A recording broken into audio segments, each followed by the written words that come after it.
Hello and welcome to Before Our Friends Die. You're joined by me, Kavan, and this is the akhi&saltfish Digital Network. Today you join me on a very special occasion because we've got a JADE Conversation featuring Kat Joy White, author of This Thread of Gold, but there's way more to it than that. Marcella, if I may reach over to you, could you please let the audience know what JADE Conversations are? JADE Conversations really stands for Justice, J, Anti-Discrimination, AD, and the fight for its elimination. In other words, in this conversation, we really reflect on ways in which we resist racism in society. Thanks, Marcella. And let me tell you a bit about Kat. Kat is a gender advisor for the United Nations, writer, actor, and filmmaker. She grew up between Northampton, Yorkshire, and Wales before moving to Paris, Geneva, and back to Paris again.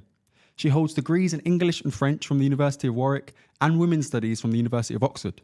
She was named in 2022 on the Forbes 30 Under 30 list, and today we're talking to Kat about her book, released in June. This book is a celebration of Black womanhood and, of course, is completely in line with the theme for Black History Month this year, saluting our sisters. So, thanks for joining us, Kat. How you doing? I'm doing very well. Thank you for having me. And welcome home, first of all. Yes, it's so nice to be here, back in Northampton, back where it all began. Wonderful. And I just wanted to give you a bit of insight into how I consumed the book over the last week or so. I listened to it as an audiobook, which was a really, really interesting experience, actually. I was incredibly moved and impressed by the emotion you portrayed in some of the ways that you depicted some of these stories you talk about, particularly in the letter to your daughter, which I thought was incredibly moving. And when you talk about past relationships as well. I found myself at times driving in my car or cleaning the house. I wanted to ask you if you're all right and if you wanted to continue. So can you talk us through that process of recording the audiobook? And I'll circle back round to the 2 points I mentioned of the book. Yeah, definitely. So recording the audiobook, they asked me if I wanted to do it, and I thought, yeah, definitely. You know, I've written this book and it's my story as well as all of these incredible women. So I definitely want that to come through my voice. But I didn't really think about what the process of that would be. And of course, writing the book was emotional at times, but it was also a lot more research-based and long hours and late nights and early mornings. And so it wasn't always, but there were times when I would still find some of the things quite hard that when I was writing at the time. But yeah, getting into that recording studio for the audiobook, and it was like this tiny little dark, like kind of almost like a cupboard, hot. And I was in a show at the time, so I was commuting from Stratford-upon-Avon in time to get back for the show that night. So I kind of was doing reduced hours as well, which meant that I had to speak quite quickly, I think, and not make too many mistakes. So it was quite intense, I suppose. And yeah, I did find the process, well, actually, I think quite cathartic because, yeah, getting to some of the points that you mentioned earlier, saying those words aloud, I kind of realised that I was reliving them. And I think especially by the time I got to that letter, the letter to my daughter, which perhaps we'll talk more about in a bit, I just realised that it felt like I was kind of releasing something, and it wasn't about me anymore. It was about who this book was hopefully going to go on and touch and change their life. So yeah, I was sobbing at times. Do you know what? I think that really adds to the authenticity of the book, though, because it comes through really, really strongly. And I mean, first of all, when you say you was on a condensed schedule, so you couldn't really make too many mistakes. I might show the outtakes at some point of this. I had to redo the intro once just because I slipped up there. So I don't know how you did it so smoothly. When it comes to the actual process, is it chapter by chapter? Is it go until you stop? You know, how are you looking after your voice at this point? I know you're an actress as well, so you've got to protect that tool of your voice. How does that come into play? We just started at the beginning, went through it chronologically, and any time I would slip, we'd just kind of pause, go slightly back, and go again. My voice was really tired at the end of it, and I was, because of crying and it being really hot as well, I was quite, headachy, I suppose, and emotionally drained at the end. But I did have this sense of like, it was quite euphoric. And interestingly, no one's ever asked me about recording the audiobook. I've never really thought about it. So I'm actually really fascinated that you touched on this. But yeah. And then just a final point. When you write this book, what's the dream in the way in which people consume it? Because like you said, you was asked to record the audiobook and that wasn't necessarily the first thing you wanted to do. So I can say from experience, it was a great experience, but what are your reflections on the way people consume this book? Is it via reading a summary? Is it via reading the whole book? Is it via a reading group? Is it via a audiobook? What's your ideal way people should consume this book? Well, I think however they connect to reading, whether they want to hear something and kind of be moving around and experiencing it in that way, or whether they want to have a book that they can fold and write notes in. But what I would say is it is a book that is quite, it reaches out to the media as well. So it's got a playlist at the start of it, and I've given songs to each chapter, which I think is part of an auditory and also sensory experience. It looks at a lot of creative women, so I think finding ways to bring it to life, I suppose, and connect it to whatever is going on in the life of the reader at the time. That would be my dream for how they would read it, I think. I did not know songs accompany the chapters. Oh, did I not read the playlist in the audiobook?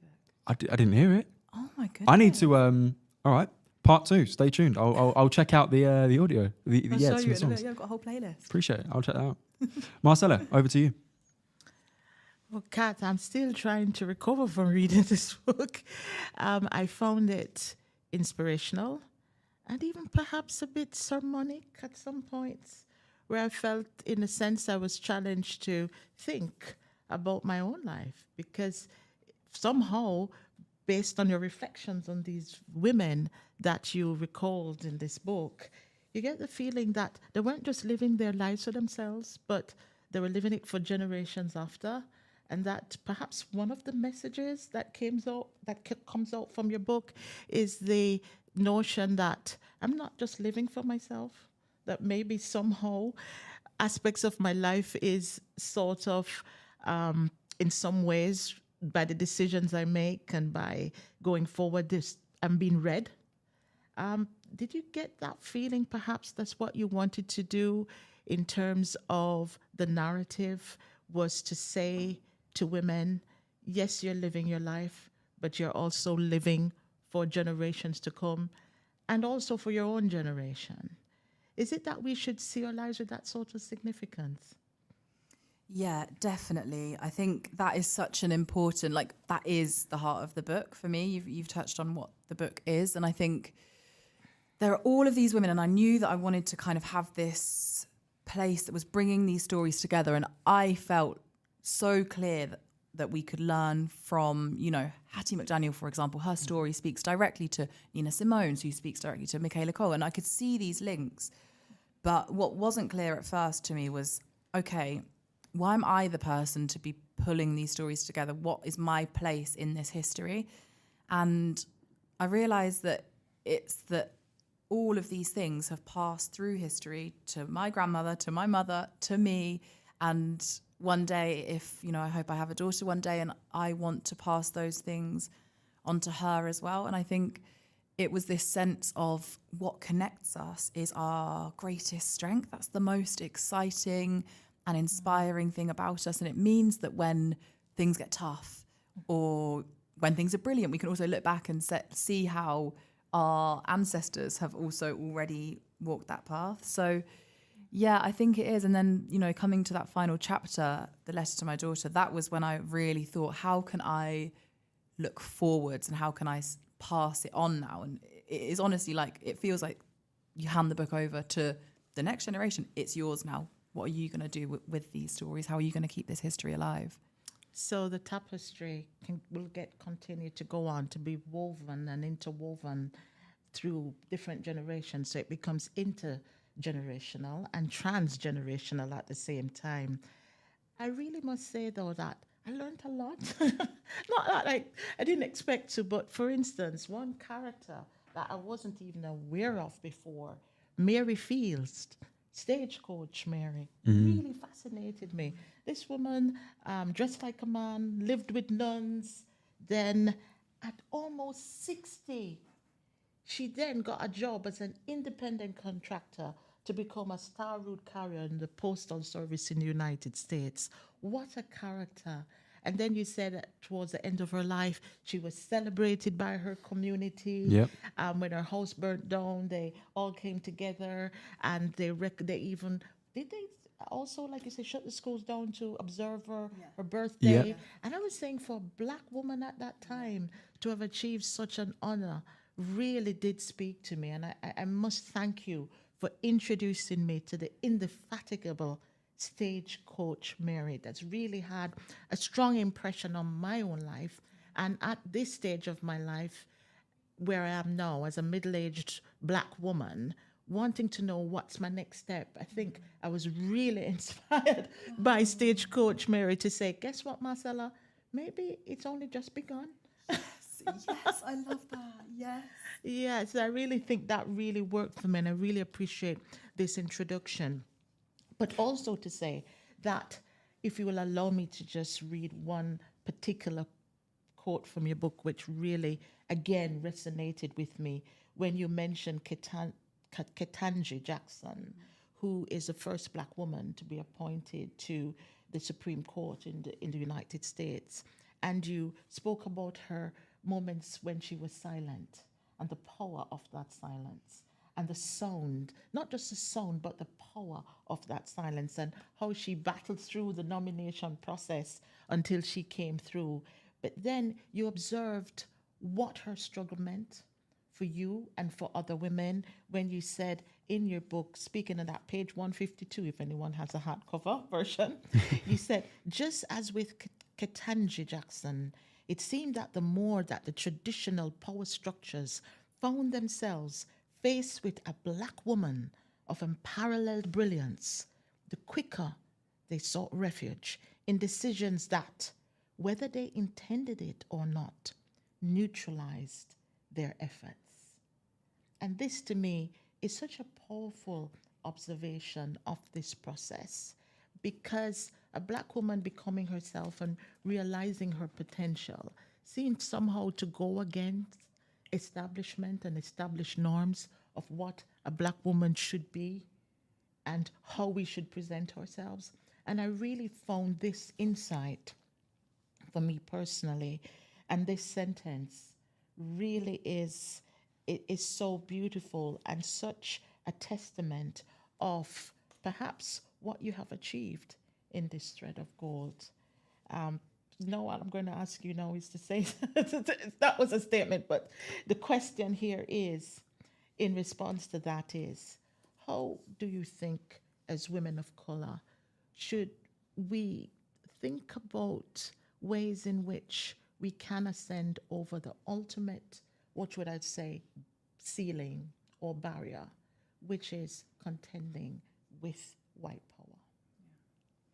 Well, I think Ketanji Jackson's a really good example there of that, because she stayed dignified, you know. The easy thing, or I think my instinct would be to say, to prove myself, to you know, try and look like I was dignified on top, and my duck feet would be paddling furiously and I'd be drowning. And I think that's how it feels like we need to prove that we belong in certain spaces. And I think that's the first thing that we need to say. We don't have to prove anything. We just keep going and keep doing the work and keep knowing that the fact that we're in these spaces in the first place, when you think about what it's taken for us to get here versus what it's taken for people who haven't had to overcome barriers of race and of gender and of class. And, you know, those already, if you look at that, you think, okay, I know I deserve to be here. It's not a question of whether I deserve it or not. It's just how I navigate these spaces.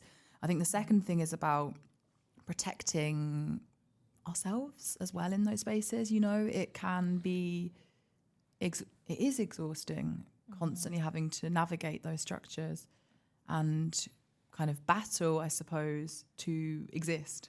So I think it's okay if there comes moments where taking a step back or having a pause feels necessary. And I think there's an instinct, I know, to always try and keep going, because we're not just doing it for ourselves, but I'm trying to also, think about what it looks like to rest and to take care and protect in certain spaces, because, well, we're no good to anyone if we can't do it anymore because we're, you know, burnt out or exhausted or depressed or anxious. So I think it's both of those things.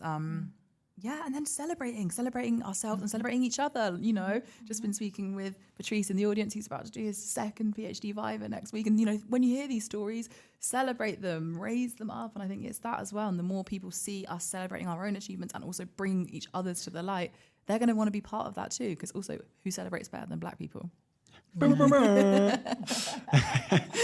Indeed. And that was one of the things that we were focusing on, even in terms of our activism here as the Race Equality Staff Network, GEM network here at the university, is that what we really wanted to say as well, yes, we'll call out racism, but we'll also have spaces and moments when we celebrate and when we applaud and when we bring to the fore the achievements of people of color.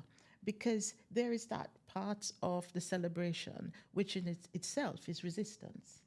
Yeah. So whilst we're dancing, while we're singing, we're also resisting and we're also confronting.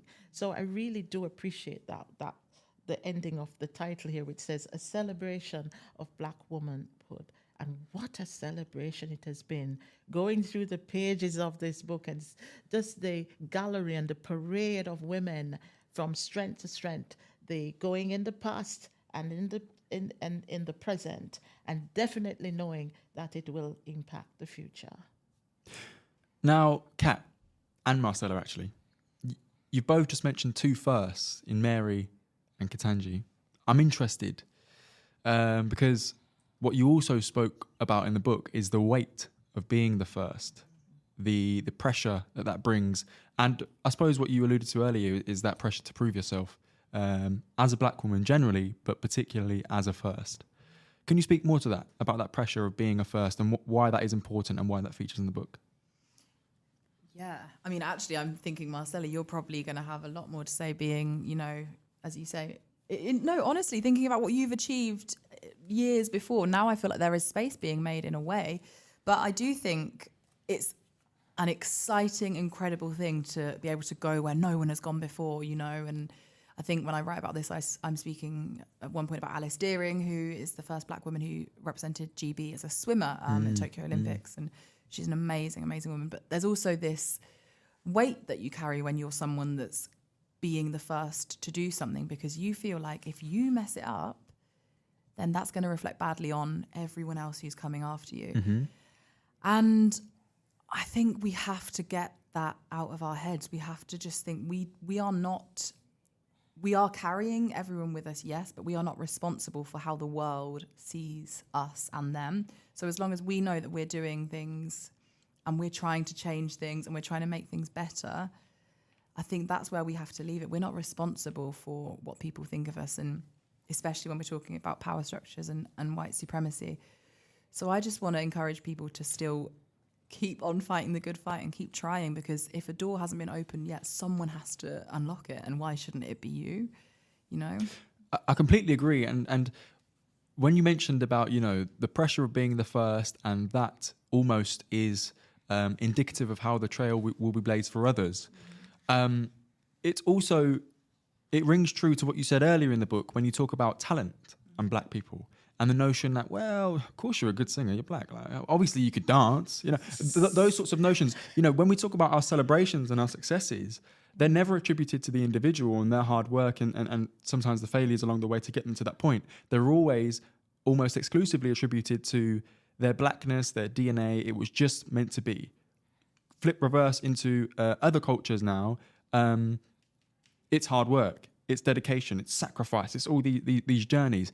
And it's very interesting to see that dichotomy play out in real time.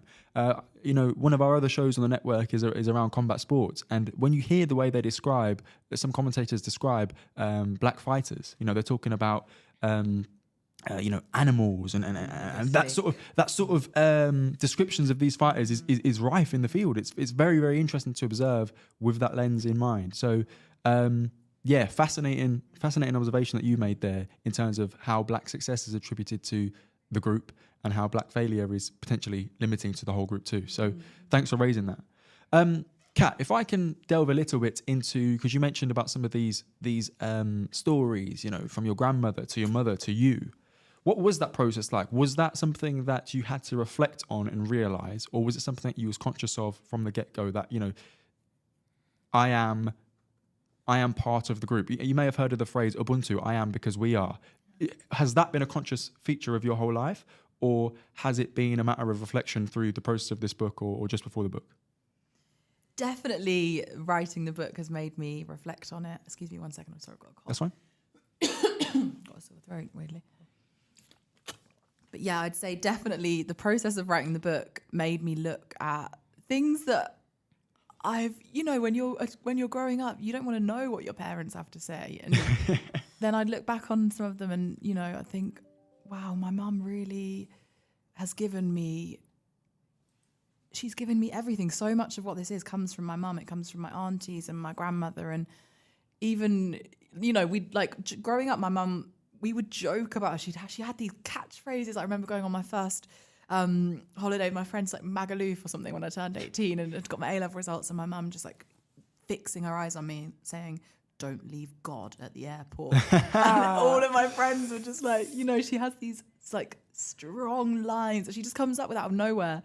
But actually, they're so relevant. They've given me my sense of justice, my moral compass. They've given me a fierce, desire to want to change the world and make lives better for other people. So I think it's not something you can take in at the time because you're living and, you're in life. But it's when you start to get to a point of reflecting, which obviously I had to as I was writing, I suddenly realised that there was so much wisdom and compassion in what she has said and done, even though I couldn't see it. So I think now I actually do look a lot more closely and listen with more of an open heart, I suppose, to what I'm hearing from my mum. And then in terms of my grandmother, I mean, yeah, that's different because I guess you respect your elders in that different way. And, stories of, family are, whenever I'm with her, that's what we do. We talk. She tells me everything. She's a big talker. She actually never, ever, ever, ever, ever stops talking. So sometimes you're like, I want to watch TV, Nan. But also it's amazing. And I think the older she gets, the more she wants to relive some of those times and, share more about them. That's in our culture, isn't it, as well? For real. And there was a beautiful depiction in the book around you sitting by her feet when you were younger. And then now you're old, it's a slightly different dynamic because you're there to sort of listen and sort of see where you place in some of these stories. It was very, very fascinating to hear that, actually. Just secondly, if I can pick up on what made you pull that thread of curiosity to get to this book, what was it that made you say, all right, I've got these thoughts, here's some stories I know, I want to put them down on paper? It actually started out life as my master's dissertation. So I was doing a master's in women's studies and I wrote my thesis on how black women used food as a means of resistance. So I went from the Aunt Jemima figure at the end of slavery all the way to Beyonce's Lemonade, which had just come out in 2016, the year that I was writing my thesis. And the process of tracing this history and seeing how it was so relevant, Beyonce doesn't get much more culturally relevant and present than that, and having to persuade the academics that Beyonce was a worthy topic for a dissertation, but kind of seeing that and feeling that and just the process of writing that and doing that research, and I was alive when I was doing that, and ended up, everyone was saying this when you get your distinction, they talk about publishing it, but I kind of had the sense that it would be more, so we held fire on just publishing it in academic journals at the time. And then, life happened. So a couple of years of living and having all these different experiences and starting to work for the first time and work for the UN and doing all these different acting jobs. And it was just building. I was becoming more and more aware that there was such a need for these stories, especially as an actor. I think you become aware of the power of storytelling. And I realized that there are not enough stories of celebration and of empowerment for black people in general. But for me, with particularly thinking about black women, I didn't see those representations and I wanted them, I needed them. So then, I began to think about it as a wider book and I just had ideas. I sent it to a few agents, just does anyone think this is any good? And then lots of agents were like, yes. And then I kind of was like, okay, it's got some legs. And then I really got to working on it and we built the proposal and eventually it became what it is now. Brilliant. And just to touch on something you mentioned right at the start there in terms of some of the potential challenges you had from academics and trying to convince them that, you know, Beyonce was a legitimate thing to reference. Can you talk us through that? Like, was that a significant part of the journey, or did it take not that much to convince them?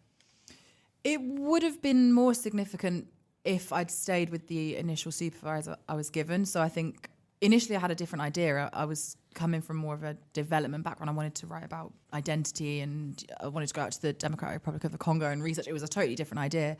And then I kind of, that just wasn't sitting right, and changed it. But I had a supervisor who was still from that world, I suppose. And I had this idea about Beyonce, and I really wanted to, you know, show them that we could bring something that feels so present and so under-acknowledged in academic spaces, and look at the power of that and creativity. And yeah, it was just, people were sort of like, well, why and how are you, what are you going to be referring to? Who are you going to be your sources? You know, like, bring me something more concrete. So I had to sort of go away and write more of a concrete proposal than I would have done if I was doing it on something else. But actually then got an amazing supervisor who was a Black woman, and she was just like, yeah, let's go, let's do this. And from there, I didn't have to do too much persuading anymore.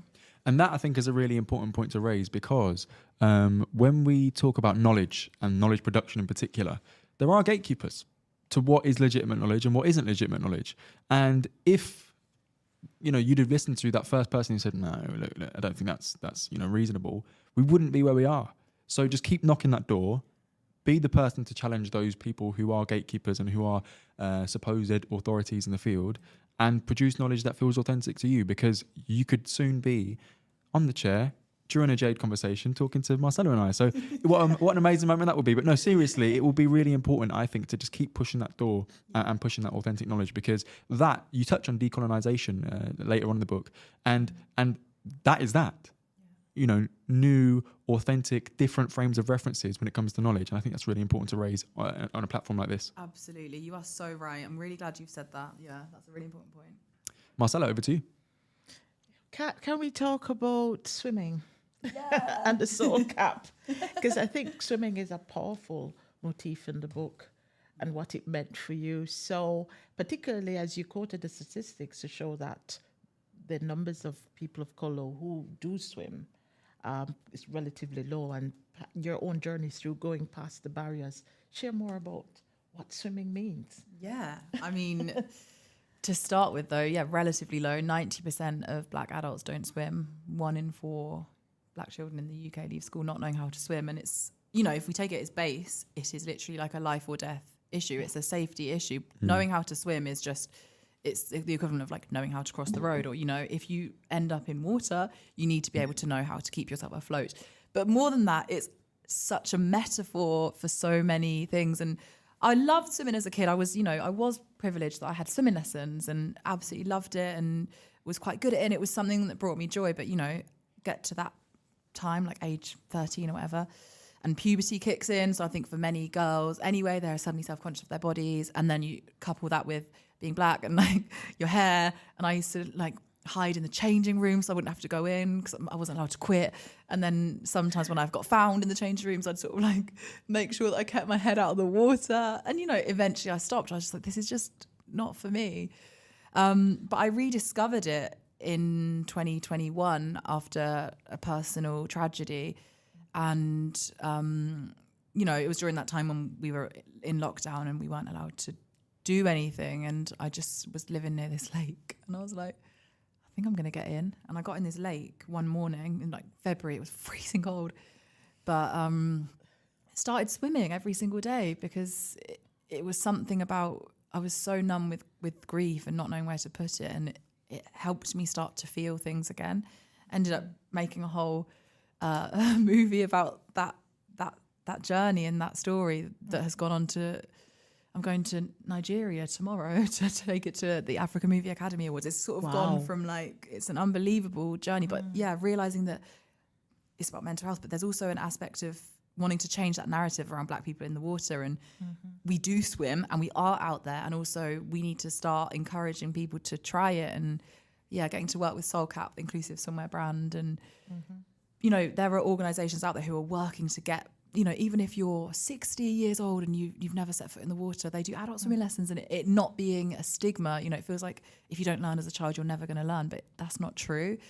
So yeah, really, I'm a big advocate for the benefits of just getting in the water and shaking everything off and feeling free. Can I just jump in on that one? So first of all, I'm learning to swim.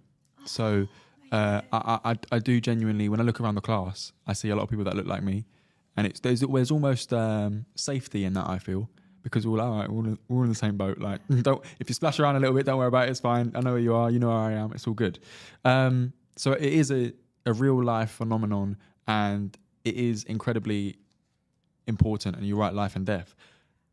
Kat, I want to pick up on something I noticed throughout the book. You got in water in February. You just said. That's not. I don't want to overlook that. Yeah, like it's freezing. Me and my brothers, we do ice baths. I said to myself, only cats would do that. Do you know what I'm saying? Like, but there's something in that, because me and my brothers, we challenge each other on who can stay in an ice bath when it's winter. But that's a challenge. Like, I'm trying to win. That's why I'm in it. I'm not doing it because I like to swim. No, there's no joy in that. It's just I want to win. Throughout the book, I've noticed you've been in certain situations where I thought, wow. But then you're describing them as fairly normal. You've travelled through the Caribbean, ending up in Jamaica, but you was in a French-speaking, I can't remember what it was called. What was it? Yeah. So you've been in these places, and I'm thinking, this isn't just run-of-the-mill type stuff. Like, this is significant in life. Like, what is it about you that makes you take those steps and say, I'm going to do something that most people don't do? But even a placement, even a master's in Oxford, those are significant points. What is it about you, do you think, that makes you go for those big things? That is so interesting. I think you don't look at yourself and think you're doing things that other people aren't doing. But then if I think about it, yes, I guess I think I'm quite maybe restless isn't the right word, but I'm a curious soul. I don't think I could ever be in one place doing one thing. I think I want to see what the world has, and I want to explore it. I don't know. I think maybe I remember like my dad taking me like scuba diving with sharks when I was a kid. Like, I think I've had just like, and like I ran a 10-mile run. I remember being like tiny and being out running with my dad, and people being like, wow, you're taking your little girl with you. So I think maybe it's this thing of, not growing up being scared. I don't think I'm afraid of that kind of thing. That's really impressive, because like you say, you do marathons as well. Yeah. Like, I haven't done one for a while, and actually. then you do a marathon, and then you jump on the stage. Like it's not sensible. If I've got a marathon, I'm clearing the day. Sorry, I'm busy. I'm recovering. But I'm just really interested in that piece of your character that says, I'm going to keep going, and even if it's sort of untraversed land, I'm going to go there anyway and see what it has for me. And I think that's really impressive. And I think, if people are watching this, that is something that you should take away and get in the water in February and see how you feel. Because first of all, there's health benefits. But second of all, once you've crossed that barrier in your mind, that threshold, you've got it in the tank. And that's really important for the many things that we encounter later on in life. And there's a recipe for resilience, which I'll reveal later on in the show. But again, I just wanted to highlight that and ask you what it was in your reflections that makes you to do the things that you do. I find that really impressive. Yeah. Could be that you're a high achiever, Kat. Yes, I think so. It doesn't matter. But really, even with the swimming, I could relate to it, because for quite a while I had very long dreadlocks, and getting into the water and then getting it dried afterwards was always, no matter what, was always a challenge. And for me, that kind of sometimes was a kind of caution for doing regular swimming. But there was a point when I said, you know what, I don't care anymore. So if my dreadlocks was a problem, I then kind of got rid of them at the time, because I was determined to swim. I don't want to take that for granted, Marcella. Yeah. I don't have dreadlocks. What does that mean? When you say it was a challenge, when you go swimming, what is the challenge? Because my dreadlocks were so very long, and to kind of keep it away from getting wet. So after they got wet, the difficulty and the time it would take hours to dry.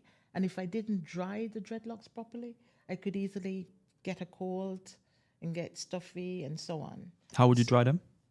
just using a regular hand dryer. Right. But then that would still take time. Wow. Would take a lot of time. But then there was a point when I said to myself, yes, started looking for swimming caps. And of course, thankfully, and I really could see where you outlined the story about how FINA then responded after representations were made to them to see if they could find a way to allow women, black women, to wear the soul cap, and what a struggle it was for that to be done. And of course, that represented a significant breakthrough, I think. And yes, I believe the whole act of swimming is also, I think, in this book, an act of not just defiance, but also, to use your word that you've used here, reclamation, reclaiming yourself and reclaiming.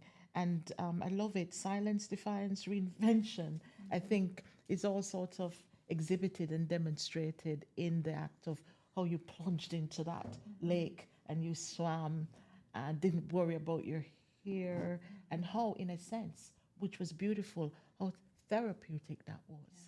And that you made that your journey towards healing. You found a pathway to healing that you needed to confront, which I think really resonates as well with me. And just to say to you that I do continue to do my little swimming. And after reading this, I said, you know what, Marcella, you've always kind of featured the breaststroke because I could keep my head out the water and not get my hair wet. But you say, you know what? What I first learned at high school was freestyle. And I didn't do freestyle because I said, I'm not getting my hair wet. But you know what? What the heck? Might as well get it wet. It can be dried. I love that. So true. It's such a metaphor, isn't it? The water, just like if we're brave enough to jump in, like literally to jump in to the water, but also to whatever situation, who knows what we might find. And I think it's wonderful that you're taking that film to, I don't know which country in Africa. Is it Nigeria? Yeah, Nigeria. Because I remember when I went to Ghana, there was also much caution about you can't go to the sea, you can't swim, because yes, there are some traditional myths and stories, but I think your film going there and kind of expressing that notion of the freedom and the kind of harmony we should have with the water is very important in terms of freeing minds and thoughts and traditional mindsets that sometimes impose our inner mental barriers to really experiencing the world as we could. Kat, you're a writer, actor, and filmmaker. So for me, an obvious question is, why isn't this a movie? Very good question. And actually, I had this conversation last night with someone as well. I think, so I'm really interested in making it into a movie. Exclusive. Is the answer. Yeah, world exclusive. I think watch this space. Okay. Yeah. Nice. And what's your production company? Shout out. Let people. Cassini Productions, everybody. There we go. Make sure you look out for this thread of gold production from them coming soon. Somehow, Cavan, I just feel that we are lucky. We're We very are. privileged. We managed to get hold of Kat before the world really she burst out, because somehow I feel that we're just at the beginning stage, or not necessarily the beginning stage, but a stage before we'll have to perhaps knock on many doors before we could get through to Kat. You're always going to have my number. I know. But I think it is timely, and I think where this is going to be big, really big. Well, Marcella, do you remember Yeah. our last guest on JADE Conversations, Professor Yes, Jason Daye? Of About course. a month after the episode was released, he was Can you announced as the believe it? first black professor at Cambridge. University. Or the youngest So black professor. somehow, yeah, the youngest. Somehow we feel as though, Springboard. we have been kind of privileged here in our JADE Conversations in terms of our guests that we have had. Yeah, for sure. And yeah, we are going to definitely watch this space. Can't wait. Yeah. This is called the akhi&saltfish Digital Network, and this show in particular is before our friends die. Akhi&saltfish, a dish you and I, all of us actually, are incredibly familiar with. So familiar actually that I had to call my network it. It was so close to my heart. Cooking is an act of resistance. Can you explain that a little bit? Yes. Well, when you think of cooking, you think of very gendered spaces, and you think of women in particular being in the kitchen, perhaps not wanting to be there, but, you know, cooking, feeding families, domestic servitude, all those kind of words and connotations. But I think that the kitchen is a space of creativity, and I think it's a space where actually throughout history it's one of the only spaces where, if you even go back as far as, you know, slavery, black women were in control in the kitchen, and it was their domain, and they were able to create worlds and uplift themselves through food. But also I think, you know, there's so much around like communal eating and being together and what our food means to us and what we can do with ingredients, and, you know, coming back to this reclaiming land and thinking about, where food comes from, and like you are what you eat, quite literally. You know, if we put the right things in us, what does that mean for who we are? And I'm just fascinated by it. It was actually, I'm working on something around this very topic as we speak. Exclusive again, come on. 2 exclusives in one show. Go Oh my on. goodness. Wicked. Well, I look forward to that, and please do keep us in the loop, because we'd love to share with the audience what we find. On that, actually, if I can talk to you a little bit about 3 questions you raise in the book that I found really, really interesting. And I'm going to ask you both, if you don't mind, to respond to this.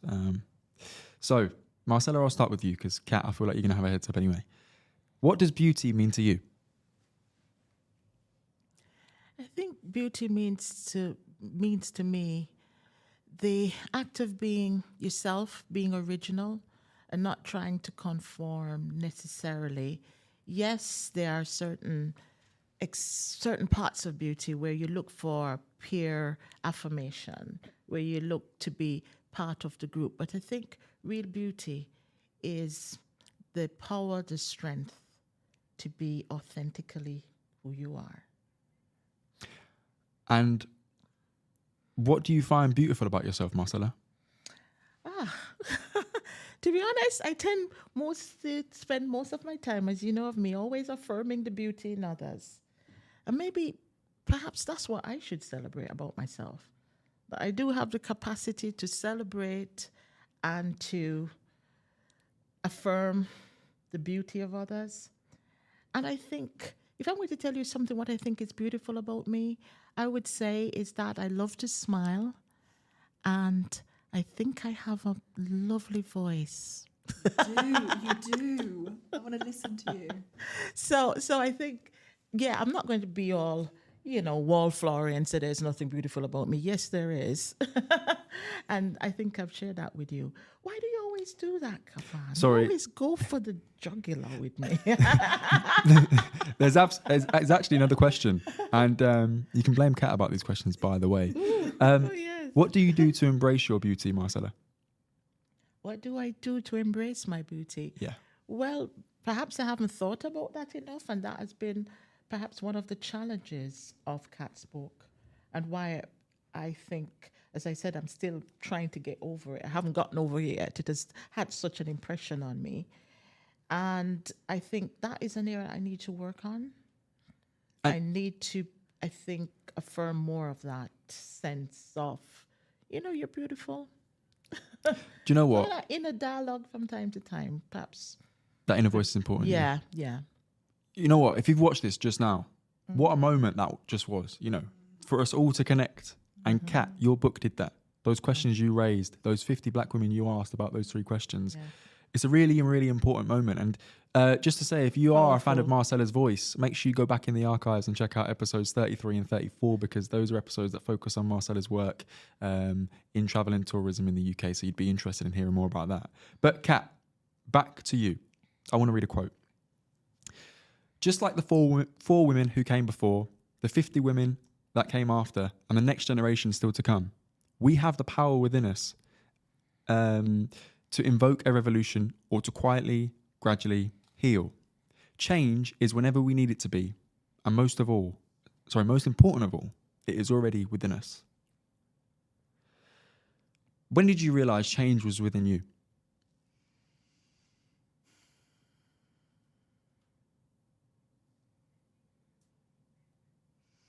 I think when I started to feel as though I didn't have to be anything to anyone anymore, I could do what I felt like I was put on this earth for, which came, you know, relatively recently after some of the events that I write about, you know, this relationship and different things.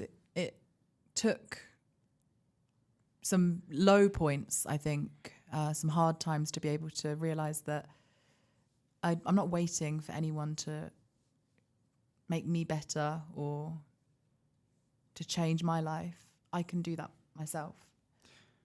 And this is an autobiographical book as much as it's a historical book as well.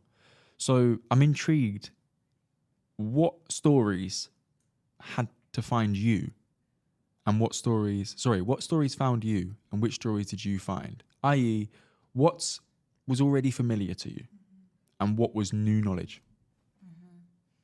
Well, of course, if you look at someone like Rosa Parks, we grew up, probably most people in the world have heard of Rosa Parks, and, you know, she's an amazing inspiration. But, you know, Claudette Colvin was someone who I got to know more about, who refused to give up her seat on the bus before Rosa Parks. And that taught me a lot because, you know, she was dark skinned and she was 15 and she was from the wrong side of town and she was pregnant outside of marriage, and she wasn't the right fit to be the face of the movement. So she got put down and, you know, ignored, and history has kind of forgotten about her. You can find enough about her if you look hard enough, but stop anyone on the street and say, do you know who Claudette Colvin is? They're probably going to say no. So I think I knew lots of the stories of women like Rosa Parks, but when you look deeper, you can see that they lead you to so many other women who haven't been acknowledged. And I think that was one of the most like exciting, and also to me felt like the most groundbreaking things in doing this research. Who, you know, did I already have in my heart? I mean, Michaela Cole, I write a lot about. She somehow, I feel connected to her. I've never met her, but I don't know why it's quite probably weird to say that, but like I somehow feel connected to her. And that thing of silence, like, you know, just not being afraid of silence, like sit with it, don't worry, you know, like great things can come out of these dark and quiet moments. And that really resonated with me. And I think she would be one of the people I'd say that she found me, I think, rather than me finding her. You mentioned just then about Rosa Parks being the right fit for that narrative. And you do allude throughout the book of some of the benefits that you get from being pretty, that privilege that comes with that. Do you feel like, in essence, you have a responsibility because of the spaces you can access to share these stories that were perhaps hidden previously? Yeah, like 100%. I think that is so important. And I think any privilege that we have is so important to call it out, because we're not all on a level playing field, you know, in the same way that we want now and expect now to hear white men, for example, say, this has been easier for me because of this. And I think even when you're still within a marginalized community or many different demographics of marginalized communities, it's still important to say, but actually people are like letting me sit down on a busy train because they think, oh, there's all sorts of different things that I have access to that other people don't. And even you can create those spaces for yourself in terms of like creating my education and being able to go to somewhere like Oxford, which unlocked so many doors for me that I would never have had access to otherwise from the world I was in before. And I think I believe that calling out that is helpful because it doesn't give a false impression to other people who might have to work harder to get into those spaces. So I want to do that. I think that is an important part of also uplifting others and making space, knowing when it's not time for me to speak, it's time for me to be quiet, or knowing when it's time for me to call out certain things. So yeah, I want to always be, that's one of my biggest, you know, ambitions, I think, to make sure that I'm not taking spaces that I don't need to, and making sure that I acknowledge when I've benefited from something that someone else will never have the opportunity to benefit from. Thank you for that answer. Kat, increasingly we're hearing discourses about the whole notion of that we're in a post-racial society. Sometimes we even hear people contend to say, this is the best time ever for people of color to be living. How do you see your work in terms of playing a role in ensuring that we keep this, or put it in this way, or foot on the anti-racism pedal going forward? Well, my work is interesting because it exists in the space of celebration. So I try to avoid, I think the way we can see some of the oppressions that still exist is by looking at all that we have to celebrate. So I think for me, it's about keeping conversations alive, because how people can say that there's never been a better time to be a person of color is beyond me. But I think my coping mechanism, my way of dealing with it, my ambition and drive in how we can change it is to make sure that we are celebrating, we are uplifting, we are making space for as many of us as possible to come through. And even if it's a simple, tiny thing, like, I don't know, meeting someone, coming home from school and asking what they're learning today and saying, well done, that's brilliant, encouraging it. Or it might be something bigger, like making a whole movie. And, for me, it's about making sure that we keep those conversations going and we don't let things drop. And of course, when we need to call out oppression and things that we see, making sure that we are there and being a voice for that. Kat, one of the final questions from me is, what, if anything, did this book force you to unlearn? It's definitely about... I mean, you've spoken about it as a good thing, and it is a good thing. I do like that I do everything all the time. I am proud of that. But it made me learn that I don't have to. I don't have to be having 5 full-time jobs. It's great because I want to, but I'm not a machine. I'm a human, and I think getting to that point, I did get to that point this year where I was like, I just was so overwhelmed, and got diagnosed with burnout and. Just recognizing that and not being like, 1 year ago, I would never admit that. I'd be like, I'm absolutely fine. Like, I'm this, I'm that. Whereas now I'm kind of like, okay, I can't do everything. And that's okay. That is actually okay. Do you know what? Peeling the curtain back a little bit. Marcella and I have conversations quite often. I'm tired, man. I'm just tired, man. It doesn't matter what it is. It doesn't matter what, I'm just tired. Yeah. So what are some of the things that you do to sort of decompress, Kat, in terms of, post burnout? What are you trying to do to replenish yourself? Just advice for Marcella and I, literally, but also the audience, figuratively, you may be tuning into this. Yeah. I mean, the first one is not the easiest. You have to take a long, hard look at what you have in your life, and you have to look at what you can strip away. And that isn't easy, because probably if you're diagnosed with burnout, you're the kind of person that doesn't want to strip anything away. But it's essential. You will not get out of it if you don't. So really think about what makes your heart sing. And if you can spot something that clearly doesn't do that, that's probably where you're going to start. And I guess depending how severe it is, you might end up having to take a step back from some of the things that do make your heart sing as well. But knowing that that's not permanent. And then find the things that when you're in them, you don't feel like you're needing to be anything or do anything. Not the things that make your heart race with anxiety. Find the things that make you feel peaceful. So for me, like, running was always my greatest joy, and it was one of the first things that ended up going when I was, traveling all the time and doing all these things, because I don't have time. I don't have time to go for a run. But actually, if I can get out, honestly, for 10 or 15 minutes, my whole day changes. So for me, it's like, if I can find the time to do a run in the day, that's my little thing. It's my little piece of time just for myself. And yeah, swimming became that as well. But it's obviously, you don't always have access to water, but that would be for me. But for some people it would be, baking or a phone call with their mum, or, finding that one thing that will always bring you peace, and just make time for it no matter what. It doesn't matter if you have to clear your calendar, like, you're unavailable. Put yourself as unavailable and don't tell them why, but that's what you're doing. Agree. I mean, and I'm not asking for an answer here that makes sense, but I'm going to ask the question anyway. And Marcella, I'd like your thoughts on this as well. Because earlier you spoke about you almost feel like this book was a responsibility to share these stories and to pass it on to the next generation. And I think there's a worthy connection between Marcella, myself, and yourself, in the sense that we're doing work that we feel we should do. We want to do it. It definitely makes our hearts sing. It's important to us, but we also feel a responsibility to do this work too. suppose the question is, how do you reconcile the conflict between I want to do this work to advance myself and others, and this work is tiring, hard, challenging, uphill? Not always, I must say it is often pleasant. Later on, I believe there's jerk chicken that's free and plantain and all sorts. So stick around if you're around, you know what I mean? But my point is, there is sometimes a natural conflict happening between when you work in this space.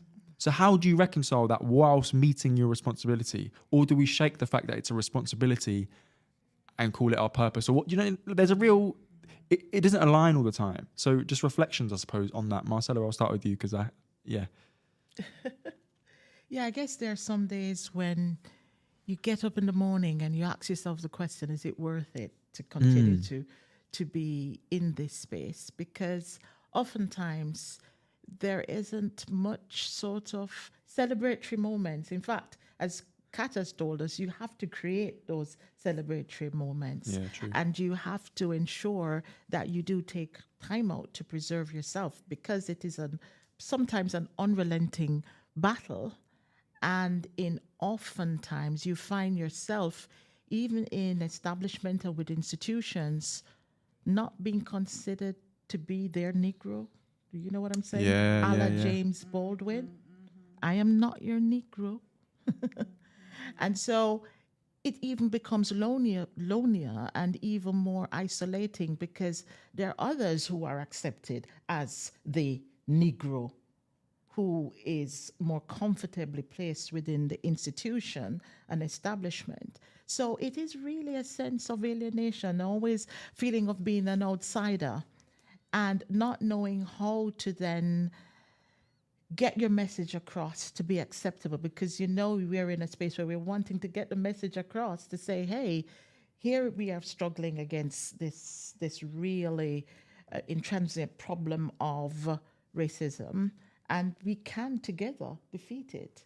But oftentimes we're not listened to. So yes, it is exhausting, but thankfully, as Kat has, and I want to say thanks to Kat as well for inviting us into this moment of celebration.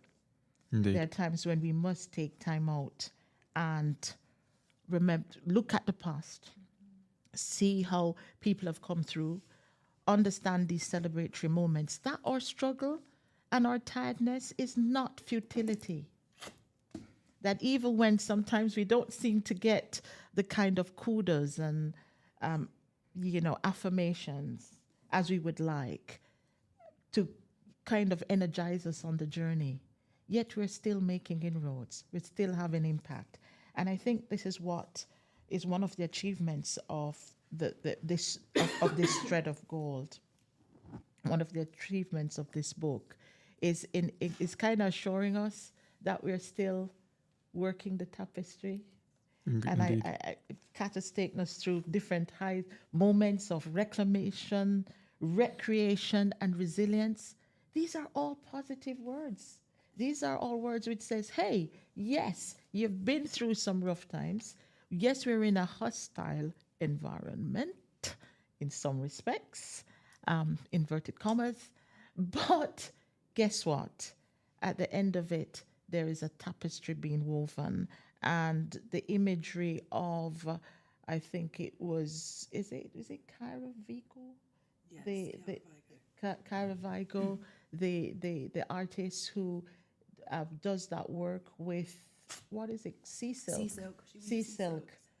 And I see where that is the kind of, what you've done with words is what she does with her craft, in a sense. I see that is a kind of exemplar on which you're approaching your narrative. And in many respects, it works. And so I think, I can't remember the exact quote, but you did mention it, I underlined it somewhere, I can't find it now, but you did mention that we definitely have hope. And this is a book of hope. Thank you, Kat. Thank you so much. Kat Joy by name, Kat Joy by nature. Buy This Thread of Gold, A Celebration of Black Womanhood. Please, it's a great book. And a question I was going to ask, but I'm not going to ask it, I'm just going to answer it, was why should men buy this book? And you know what? It was a great book. It was a great insight into the potential lives of my grandmother and beyond. Looking at the experiences of my auntie. You spoke of literally when you was describing your granddad sitting in the chair, your grandmother in the kitchen, you was describing my life, my actual life. So, like it was mad to hit you cooking for 40 people in one oven. Yes, I literally met my cousins on Sunday, and we were talking about, we don't know why Nan made 3 trays of chicken when 10 people were turning up, and she used to tell me, Kavan, the spicy chicken's in the top. I'm like, Nan, you don't even make a whole tray for me, but she would, because that's what she did. She made sure that when we were in that home, we were filled, fueled, and ready to go for whatever the world had to present to us, and we were prepared. And for me, it was a real connection to the women in my life. People like Marcella, who have really shaped the values that I now hold as a man. It was incredible. Buy the book, listen to it, read it, whichever way is your medium. Now I know there's a playlist. I'm definitely going to get stuck in once more. And I think it's perfect time to hand over to our audience and see if there's any questions in the audience. If there isn't, that's fine. We can move on. But if there is, please do go ahead. One question. Yep. I read the book. I mean, it was quite fascinating. The fact that the writing style was obviously very different from the book that we guys have used to sort of read in our book club. So I'm just wondering, regarding the research that was done to put the book together. So I know you mentioned the fact that so after your masters at Oxford, you had a lot of ideas and you did some research on that, and it actually informed your writing as well. Do you want to expand a bit on that? Yeah, I think I tried to be as creative as possible with the research, because I think when you're moving out of an academic space and into, I guess, like a commercial book, I thought I don't have to stick to kind of, journal articles and books written by other people. So I think getting out, like, for example, the interviews with the 50 black women you spoke about, like just interviewing people, just getting out and talking to people. And my research became the world I was in, like observations in the hairdressers. And I think that kind of thing was, for me, made it feel even more exciting. How can the world around me become infused with like journal articles and, books from the last 50 years or whatever. So I kind of took the academic research and obviously still did a lot more and trawled the internet and the archives. But I think I also enjoyed bringing it to life by, getting out there in the world and meeting the people that the book is about and for in some ways. Thanks, Patrice. Final question, and I'll give the last word to Marcella. Kat, Marcella's shaking her head, so all right. Kat, what is it you feel you have to prove? This is maybe a weird answer, but I feel like I have to prove that we have nothing to prove. I was so glad when you said that. Beautiful. Yes. Couldn't have said that better. Yes. Kat. Oh my God. Nothing to prove. That nailed it. And there you have it. That has been Before Our Friends Die on the akhi&saltfish Digital Network. This is a JADE Conversation. You've been joined by me, Kavan, Catherine Joy White, author of This Thread of Gold, a celebration of black womanhood, and Dr. Marcella Daye, an incredible lady and a set of incredible ladies who have joined me today. Thanks to our audience members. Patrice, thank you so much. Really appreciate you. And make sure you check out the Before Our Friends Die podcast on Instagram at Before Our Friends Die pod, akhi&saltfish on Instagram, Twitter, Facebook, all those amazing things. And Kat, where can they find you? You can find me on all those places. Catherine Joy White on Instagram. I mainly use Instagram, but I am on also Twitter and TikTok. Cat Joy White. Buy the book everywhere you can. I bought it on Audible. It's available in Waterstones. It's available directly from the Amazon. Amazon, everywhere you can get this book. Make sure you check it out. And I'll make sure all of our social media details are below. I'll make sure the links are below. And finally, if you've got any questions or comments, please do email akhi&saltfish@gmail.com, and please leave us a 5-star rating and review. It really helps us grow. Like, comment, subscribe, all those algorithm things. I don't even know what it means, but please do it. It helps. That's been me. Take care and see you soon.